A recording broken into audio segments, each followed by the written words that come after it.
All right. So first off, we have our guest, close friend of mine, movie aficionado, Tyler Stenek. You got it right, Chauncey. Close friend. I don't know his last name, but very close. All right. Tyler, do us a favor and spell your last name. Zdenek. Okay, that's understandable. All right, so I get a break on that one, right? It's a real doozy. It's a real good way to cut out telemarketers. That's true, yeah. As soon as they can't pronounce it, you know that they probably just say, is this Tyler, and then they just hang up. Is this Tyler? I'm guessing they start in on your last name and just hang up. Right. It'd be confusing if your middle name was you still wouldn't know. Is this Tyler, I don't want to be mean here, but if I was a telemarketer, I'd be like, no, they made that up. Yeah, totally. Well, they probably have it on a list. That's how. Luckily, all the telemarketers are robots now, so they don't have opinions on these matters. No, they'll call me no matter what. That's true. The funny thing is, my last name is Hallworth, and it's pretty, phonetically spelt. And my first name is, a little more squirrely and difficult for things to pronounce. So I'll get these robocalls. The E is annoying. Yeah, I'll get these robocalls that are just all, this is a message for Chauncey, and like they don't get my last name, but they nail my first one perfectly. Well, I don't know. Chauncey's a name. I guess it is a name. So's Hallworth. It's a town. It's a place. Yeah, but, you instantly jump to Hayworth. That's like... I don't see why, though. It's not spelled that way. No, but... I don't know. When I read your last name, I just skip the Y altogether. We're going to talk about horror movies in a second. But first, last names. All right. So here's my final telemarketing story. My friend Ben owns Bog Bean Books and Music.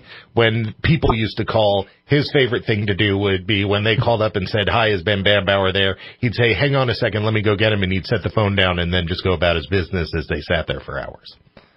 Yeah, they didn't sit there for hours. Well, they hung up after a minute.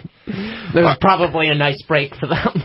All right, Tyler. So the first movie that we're going to talk about here is Winchester. We set out to find some movies that are based on true events. Based on true events. And, of course, there have been lots of horror movies throughout the years, that are based on true events. Yeah. Mm-hmm. But we tried to find some current ones. Yes. And so we're all ready to say it, but I'll let Tyler say it first. What'd you think of Winchester? It was a real disappointment. I mean, the one favorable thing I could say is that, I feel like since Helen Mirren was probably around for the creation of horror movie tropes, the fact that she's now in a film that uses every single one of them is sort of a showcase. That's a little ageist. But that's a little ageist. It was not good. Yeah, no. It wasn't great. No. It wasn't. I honestly thought you were going to stop at creation. Yeah. Which is really unfair for Helen Mirren. Right. Since she is old as dirt.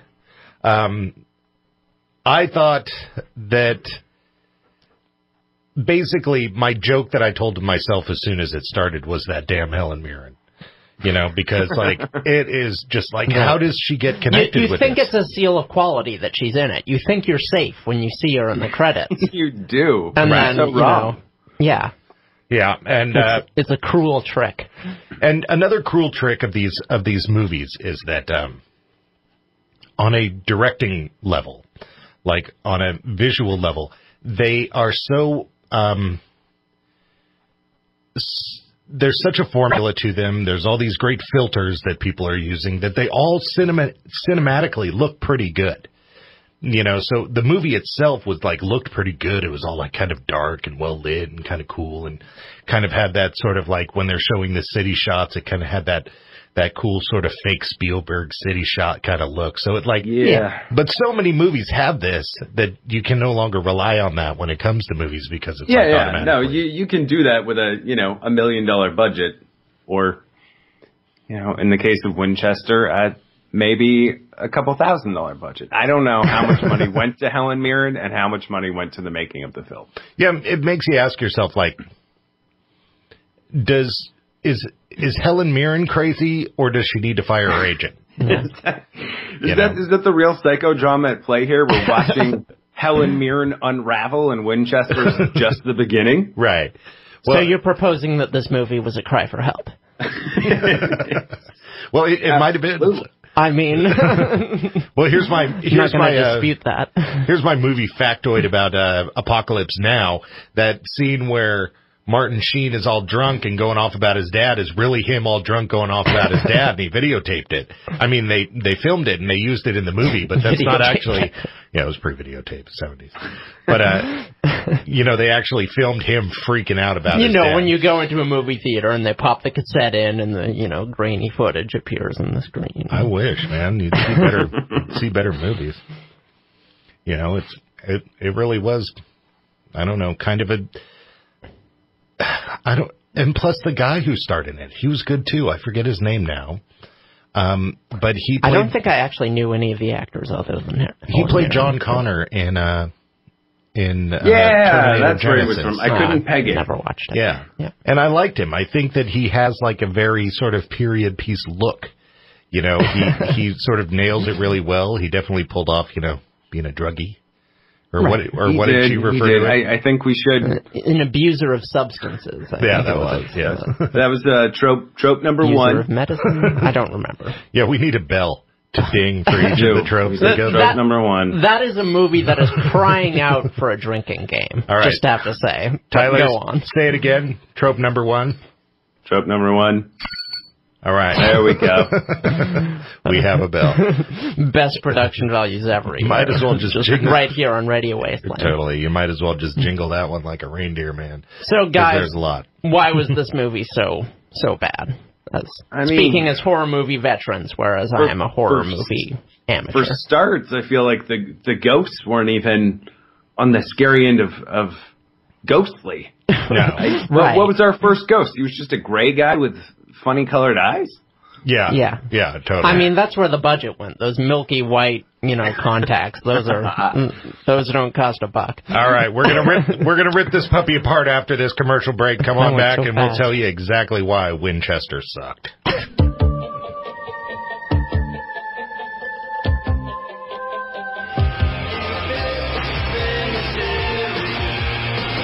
All right, welcome back to Radio Wasteland, and we're talking about horror movies that are based on real-life events. Totally true, 100% true horror films like Winchester, who we've already just kind of tore into pretty bad. We have our... We're not done yet, though. It's wounded. You've got to finish it off. Right. It's crawling away. It's, it's stumbling down the stairs. So Kara and I are sitting here talking to Tyler, and we are talking about how much this movie sucked. During the commercial break, Tyler... said that it made him feel like he was watching a prequel to The Conjuring, and that's kind of what I was saying, like, that everything is so formulaic and there's so many filters and stuff. It really did have that look, like they said, like, oh, we want to rip this cinematographer off. But not the same charm. Not the same charm. No, because that's ultimately where the beginning of the failing of this film is, and that is that the writing is just very contrived. Yeah. It is. There was nothing exciting. And one note that I had made to myself was that if it had been the same movie, but not about the Winchester Mystery House, something that has such a stigma and so much going on to it, if it had just been that movie without all that, it probably would have been a little bit better in my mind. But seeing how it was connected to something where I have an expectation, it really failed. Well, that and it takes place in all of 4 rooms, so... Yeah, that's right. Considering the house is, character unto itself, it's a 4-room character. It's very small compared to, I think, the original Winchester property. Yeah, exactly. And that's a good point, the house being a character unto itself. That's really kind of the definition of Gothic and Gothic horror and Gothic romance, is that the setting itself is one of the characters, and really, they definitely failed there. I think a lot of us probably just watched The Haunting of Hill House, so it's interesting to compare and contrast, because they did very successfully what this movie is clearly trying to do, or maybe what it should have been trying to do and just didn't. They gave the house personality. Exactly. I haven't seen that yet. Is there a ghost in it that's capable of telepathically lifting 24 guns at one time? No. Is that part of Haunting of Hill House? I think that was just Magneto, crouching behind the bookcases. Yeah, that was totally the Magneto scene. It just, the last half of the movie, for our listeners, spoilers, it just turns into the X-Men, so... Right. And that's what it is. You're making it sound far too exciting. Okay, so to stick with the premise of that was of a our cheesy show, scene, is what I'm saying. the reality of Sarah Winchester is that she lived somewhere on the East Coast. She had the fortune. Her husband died. She was a nut job. She came out here. She built this house, and she continued to build the house. And that's really what we know. Right. She did the seances and she did the stuff, but her being architecturally driven by the design, we don't know. Actually, her friends say that she was actually pretty stable of mind. And most of the ghost stories that have to do with Winchester actually have happened well after Sarah Winchester. Right. And so on a reality level, based on a true story, it was not. And the shooting in the Winchester factory never happened. That wasn't real. These ghosts weren't real. The characters weren't real.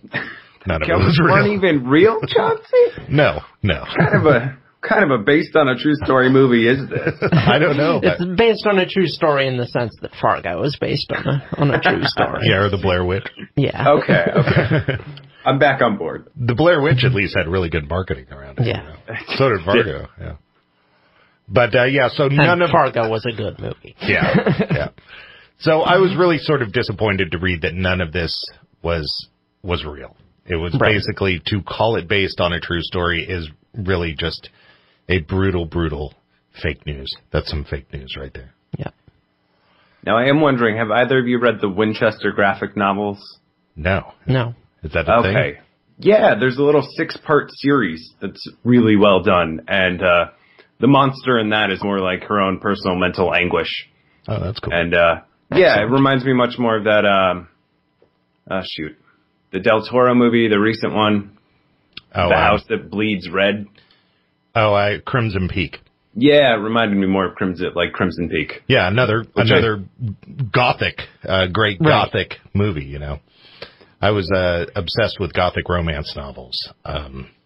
I don't think romance is really, it's a bit of a misnomer. They're basically... oh, you mean romance in the sense of, like, romantic writers.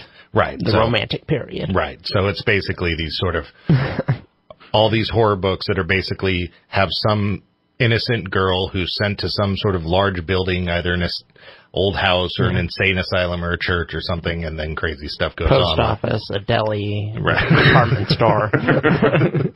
A deli. So, I was very disappointed, and I'd been to Winchester Mystery House. Have either of you guys ever been there? I've been there. Yeah, and it's cool when you're in there, isn't it? Oh, yeah, absolutely. I mean, it's neat, and, you know, hearing about Sarah Winchester, like, I would have been perfectly happy just watching a documentary about her inventions, because she's got a lot under her belt. Yeah, absolutely. And, like, as a guy who sort of makes his living, so... at night, I entertain myself by doing radio, and during the day, I make my living by advertising other people's stuff. As being that guy, I feel that I had more imagination walking through Winchester Mystery House than the movie makers did. Yeah. You know, and really it really just brings me back to, how do these actors get stuck in these roles? You know, how does that happen? You know, do they sign on in the beginning and then they're just stuck, and no matter how terrible it goes, you're there? Multi-part movie deals? I do not know. Yeah, that's a good point. So when they're signing, do they sign for like a big movie and a crappy movie? Maybe. Or like a risky movie, maybe is a better way to put it. Because was this a risky movie though? Because every decision they made was as safe as it possibly could have been. That's ultimately why it was bad, really, is because they didn't take any chances with the material. Well, the big thing in the horror movie scene that they're talking about right now is like the equivalent of the Trump factor. It's the It factor. The movie It was so popular that they're expecting horror movies over the next year to actually get a lot of revenue. I was not brought up. I looked at the budget, Chauncey. Production budget of $3.5 million. So that's why they made this movie. So, if you're looking at the budget, did it say what its opening weekend return was? Opening weekend, not sure, but total worldwide take was 41 million. So. Holy smokes, I should have invested in that piece of crap. That's terrible. No, this profited in the same way Adam Sandler movies profit. At the expense of all of us? This is the true horror that we're covering in this show, is the mediocrity of human existence. I guess I have to address that as well, as a horror movie fan. So I feel that every genre... a great movie fulfills all the criteria of every genre, but each genre kind of has its thing that it needs. Drama needs good acting, and a mystery or science fiction needs great writing, and a horror movie needs great imagery. And, there's those movies that transcend all of them, like The Shining has all of those things. Right. Yeah. But this movie, Tyler, you said something that really struck a nerve with me that I was thinking and I wasn't really able to put into words, and that was... Jared's showing me a thingy looks like the opening weekend was 9.3 million. Jeez, man, what a return. That is just terrible. But we've somehow landed in this world where ghost stories are just showing the ghost standing there. It's like effects have come... did nothing. Yeah, effects have come like such a long way, and they just show the ghost standing there. And it's like, I'm all for practical effects, but let's get something ethereal going on. Let's get something psychedelic. Too practical for you, Chauncey? Yeah, totally. Making a man gray and giving him glowing contact lenses. Yeah, in Carnival of Souls or Night of the Living Dead, I'm cool with that. But in a ghost movie, I do want more though. I do too. I want. He could have turned into smoke. Right. There's a lot of windows. Did we even get a window breaking in this film? No. I mean, that would be another trope. So pick your poison. It would be. Basically, I did find a fun fact though. I want to tell you guys the worst thing about Winchester. So. According to Wikipedia, Lionsgate bought the film and photography rights to the Winchester Mansion for the film, so now tourists are not allowed to take any pictures of the interior of the mansion because a tourist photo would be in direct competition with a Hollywood movie. Oh, my God. Oh, my God. Okay, so this is a travesty against mankind. This movie is an atrocity. All right, well, we're coming up on a break here, so I'll throw this in. If you're interested in seeing Winchester... save yourself the time and go watch the remake of 13 Ghosts or something. Right. It's a better movie. It's still silly and full of all the tropes, but it's just a better movie. Right. And young Matthew Lillard. I mean, who can say no to that? Who can say no to young Matthew Lillard? Ain't that right? All right, you're listening to Radio Wasteland. When we come back, we're going to talk about Verónica. All right, welcome back to Radio Wasteland. There's a great song from Maximum Overdrive. We were talking horror films. These have all been songs from horror films. That was from Maximum Overdrive. Earlier, we had one from Fright Night, of course. That's obviously. Pet Sematary from the Ramones, from Pet Sematary. Right. From all the popular movies you should watch this Halloween. Right, all quality films, except for maybe the one we're going to be bumpering on the way out with, which is going to be Phantom of the Mall, so that's a little questionable, but... Phantom of the Deli. Right. All right, so our next movie we're going to talk about that's supposedly based on true events was a little more transparent with its lack of accuracy. This one was a little closer, although I did look it up later, and there were some very major liberties. I don't really want to spoil the ending. Right, it's actually worth watching, but the movie we're talking about here is Verónica, and it's a Spanish movie, and for those of you out there who are confused on what that means, it means it's from Spain. Not that it's from Mexico. The movie is from Spain. Yes. Although there are great horror films in Madrid. From Mexico as well. But I really liked it. What do you think, Tyler? I liked it. My biggest question exiting that film is, can I look at a lunar eclipse through a film negative? Oh, yeah. I'd love an answer to this. Yeah, and if you can't, I feel that that's pretty irresponsible to put in the movie. I'm pretty sure you can.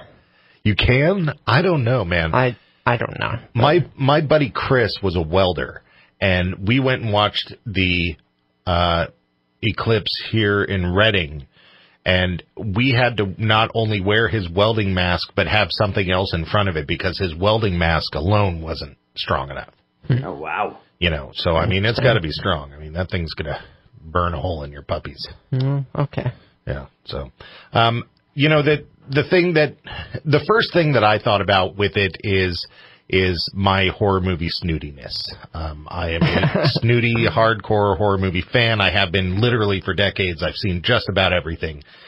And so a lot of the times when a movie comes out, this movie had such stuff around it, people saying like, oh, it's so terrifying and people can't even finish watching it and people are passing out and blah, blah, blah.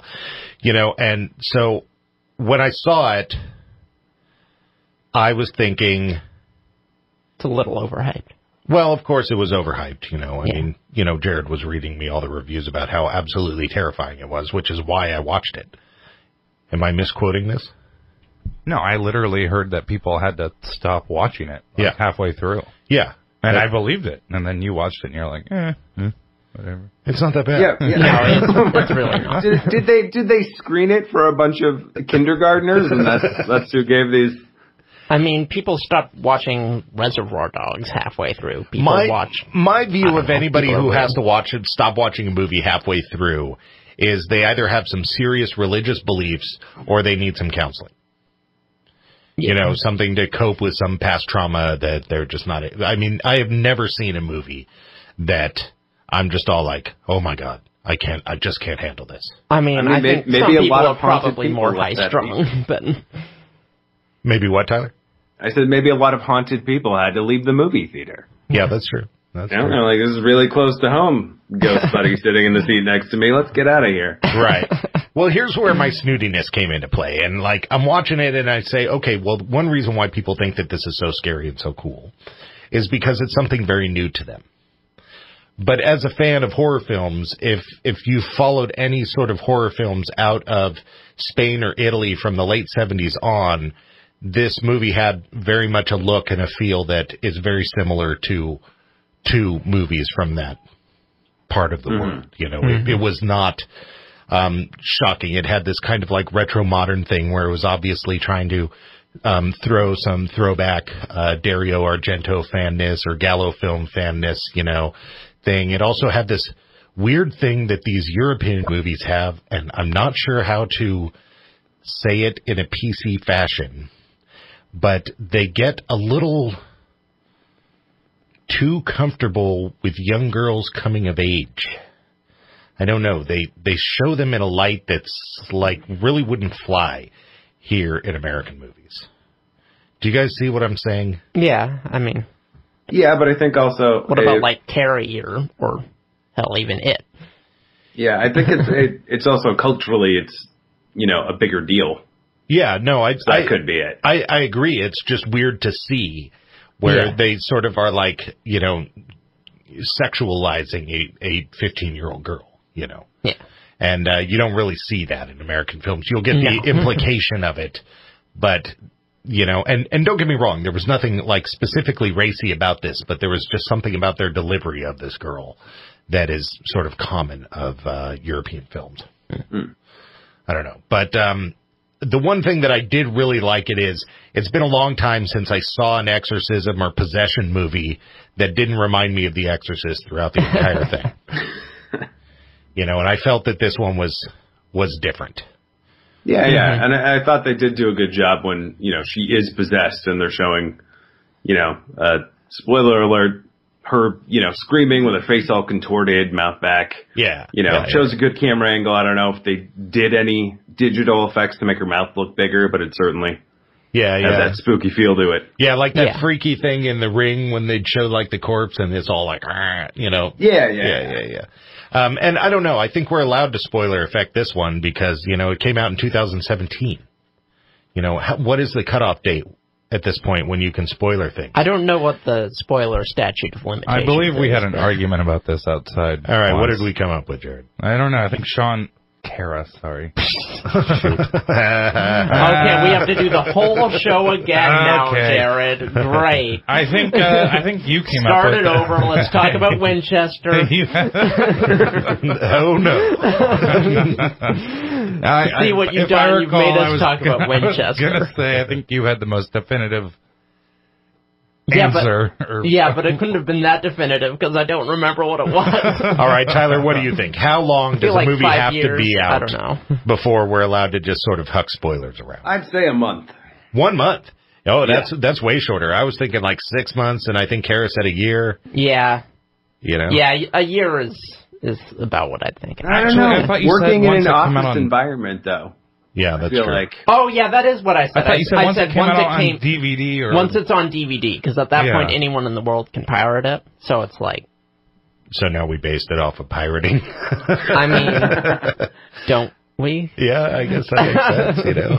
Not that I would ever do that. But no, I mean, me neither. Right. But it's like, you know, you don't have time to go see it in the theaters. Maybe it didn't come to your town, okay. But once it's on the internet, you have no excuse to not have seen it. Right. And for those of you listening, Verónica is actually on Netflix. And I did watch it on Netflix. For about $20, you can call up Helen Mirren, and she'll actually watch Winchester with you. So that's what I do. Poor woman. God. That poor woman, man. You're going to feel... She's accessible. She's made herself far too accessible. Yeah, totally. She might as well start acting on TV. Yeah. All right, so the reality of Verónica. The reality of Verónica is about the reality of any biopic, in my opinion. Mm-hmm. At best, it's about 50%. So think about biopics you've seen. You've seen Ray, you see the Buddy Holly story, you see these movies. You're looking at about 50%. Right. You know, I would say Verónica is as good on a based on true story level as any biopic. Yeah, I'd agree. It's mostly, absolutely. You know, the things that happened weren't as dramatic when they happened in real life, and they didn't happen in the same order. Right, yeah. But it's, other than that, it's still mostly, you know, the same stuff. And she was a single child in real life, right? Yeah, I think she was, yeah. But, yeah, and that's a huge departure, because that's a really big part of, like, the horror of the movie, is that she has to be the mom for all these little kids, and she's really not prepared to do that. Right. See, I thought it was going to lean harder into that aspect. Yeah, well... her mother's working and out all the time, and, you know, all of these terrible things are happening, basically, because her mother's not there. Right. Yeah, she even says the monster doesn't come when her mom's home, so that's like, giveaway. Well, that's convenient. Yeah. From what I've read about the actual case, she actually showed signs of mental illness long before this. Mm-hmm. You know, so she, had some problems. You know, and so we're coming up on the break here, but when we come back, let's talk a little bit about that and sort of like when it comes to the reality of possession, you know, what's going on with possession and, and all this stuff. Is it real? I don't know. All right, you're listening to Radio Wasteland. Come on back. All right, welcome back to Radio Wasteland. That was the Dickies from the movie The Killer Clowns from Outer Space. Absolutely terrible, great movie. A classic. A classically terrible film. Yeah. All right, so Verónica is about possession, and we're talking about the reality of the situation, and so we can't really do that without addressing the potential reality of possession. I personally have a hard time with it. You know, I've known a lot of people who, like, are really freaked out by The Exorcist, let's say, but to them it's reality, and to me it's fantasy. I don't have those beliefs. Yeah. And, so I don't know. What do you think about possession, Tyler? What do you think about the possibilities? All right. Well, I will tell you this. When I was about 24, I was staying up late and was out on my parents' back porch having a cigarette, and I saw a glowing orb move through my backyard. Now, it cast its own light source, and I specifically did not go down and touch it because I didn't want to risk possession. So, or electrocution from lightning. Either of those things. Right. So I feel... Can it happen? I don't know, but I'm not willing to court it, I guess. Right. Right. Well, your belief in something is so unbelievable as possession is obviously and appreciatively offset by your belief in something as so scientific as electricity. So that's good. That is good. I think the possession is possible. You know, I really liked Insidious because Insidious sort of had this concept of possession that was sort of outside of religion. It was more astral projection and stuff like that. And I thought that was really kind of cool to have this, you know. In looking into the realities of this, I read a little bit about schizophrenia. Yeah. And so schizophrenics here in America and in Christian countries often are hearing the voices of and having visual hallucinations of religious stuff. Sure. The interesting thing is, in other countries, they don't. So in Japan, schizophrenia doesn't like have Shinto or ghosts or demons from their culture. Really what they focus on is shame and failings. And in India, they sort of focus on paranoia about your neighbors and what they're up to. So it is interesting to note that here in Christian countries, that a large part of our healthcare system, especially for the mentally ill and stuff like that, historically has been done by the church. And this might be where that connection lies, you know. Yeah. I mean, that is deep very true. for the last quarter of the radio show, Chauncey. That's a starter topic. Right? Yeah, well, we got to end on a gem, man. We got to remind people what this show's really about, you know. So, you know, it's hard for me to even believe in the idea of exorcism. I looked up a bunch of them on YouTube, and I don't know. I love YouTube, but you can't believe a single thing you see on there. No. Yeah, I'm pretty iffy on it myself. I think it might be, there might be some tiny shade of reality to it, but no one's like dying or being chased around their apartment by, you know, I mean, it's demons without some pre-existing, you know, problem that's the real problem. Right. Yeah, I mean, the thing with possession, it's just as provable as anything else we haven't proved scientifically yet. So. Right, but at the same time, so many people believe in hauntings. So many people believe in ghosts. And so I'd kind of put possession in the same bucket as that, personally. Yeah, me too. I mean, it is easily... maybe 50-50 on the idea of both of those things. Yeah, I'm going to go ahead and guess that it's even more believed in than UFOs, you know, ghosts and hauntings. You know, that there are more people with more experiences and stuff like that, at least in my experience in life. And that's before doing this radio show. You know, everybody seems to kind of have a story. I mean, Tyler just had a story. Yeah. I have stories. I don't. You know, I've never actually seen anything other than... Well, you need to summon more demons. Boring, stark reality, you know. It's terrible. Both Kara and I are going in on a Ouija board for you, Chauncey, so it's not too late. That was one thing that I liked about the movie. So one reason why the movie probably found success was there's been this huge uptick in movies about Ouija boards in horror films and a huge uptick in movies about crazy nuns. And so this movie had both of those. You know? Your two classic elements of horror movies, Ouija boards and crazy nuns. Well, you know, Catholicism is you know, Christianity on the whole, and for anybody who's Christian out there, just, you know, look at the history. I'm not coming down on Christianity. On the whole, it's the product, you know, literally 50% of our horror films are somehow based in Christianity. I have a decent knowledge of the Bible because of my obsession with horror films. I really do. Huh. You know, Jeopardy comes up, I do all right. Kind of funny. Terry, my wife is Christian, and she looks at me and she's all, how do you even know that? I'm all, oh, you know, that was... Yeah, in the end times, you're going to be Van Helsing it up, you know. Totally. I mean, you're not going to be raptured, let's be clear here, but you're going to be, you know, you're going to be around hunting the monsters for the people who are left. So that's good. You're prepared. That's true. That's true. So ultimately, we give Winchester a fat thumbs down. Right. And we give Verónica a... I don't know, thumb at a 45-degree angle upward, maybe. I was going to say a loose Fonzie, like, Yeah, definitely. It's like when Fonzie's phoning it in for the ugly chick. Oh, God. What? Is that not acceptable? don't even know anymore. I don't either. I don't know. I can't. I don't know. Good thing we're pundits. If I can't make fun of how people look, what can I make fun of? Yeah, Winchester. Winchester always and forever. Come full circle. Yeah, Winchester's like the only one. And how old Helen Mirren is. Oh. I thought this is how we began the show. I didn't start it. It's true. I got to say, though, for how old Helen Mirren is, she looks really, really, really good. I don't know how old she is, actually. She is well into her 60s, probably in the 70s. I thought you that's said not that bad. Old as dirt? Yeah. There's some young Tyler said out old there, as creation. You know. Yeah, okay. Chauncey lives on a fairly new homestead, so the dirt is actually quite close. And for him, it's accurate. Yeah. I do.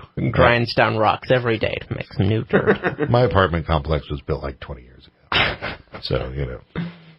But, you know, so I was disappointed. Across the board. You're not mad, you're in just the reality. I guess before the show ends, do any of us know a horror film that we really feel was accurately based on some sort of reality? A true story? I don't know. I love Ravenous, and I always will. Yeah, Ravenous was awesome, without a doubt. The setting was very much a true story. I don't know if the story was true, but the setting was an awesome, cool setting for a horror film, sort of the colonial, post-Civil War Old West. Is that? Yeah, and there were enough stories that are similar to that definitely happened. Yeah. Supposedly the Entity is very much based on... so they actually had this woman who was repeatedly being sexually assaulted by a ghost. And it happened to her while she was in being watched and hooked up to all the electrodes and stuff. And that movie is about that. Well, that's terrifying. It is terrifying. You should watch it. I'm sure you will. Because, as I've told you... But not in a creepy way. It just sounds like a good movie. I've told you 1,000 times, Carrie, you remind me of my daughter. And basically, if I bring up something totally messed up, I know that she's going to run upstairs and go watch it just because she wants to know how messed up it actually is. Man, Schoolhouse Rock is like the most messed up thing I've ever seen. I don't know about you guys. Wait, what? I figured if she was listening, Chauncey, I want to hedge your bet. Oh, thanks. She's 23 though, so yeah. You're never too old for Schoolhouse Rock. Come on. Yeah, totally. Carl Sagan videos, horrifying. Totally. Horrifying. Have you seen the remake of what was it? Oh man, I totally forgot it now. Cosmos, yeah. Have you seen the remake of Cosmos? Oh my gosh, you know. The end is amazing. Yeah. You got to watch it all the way through to the end. Right.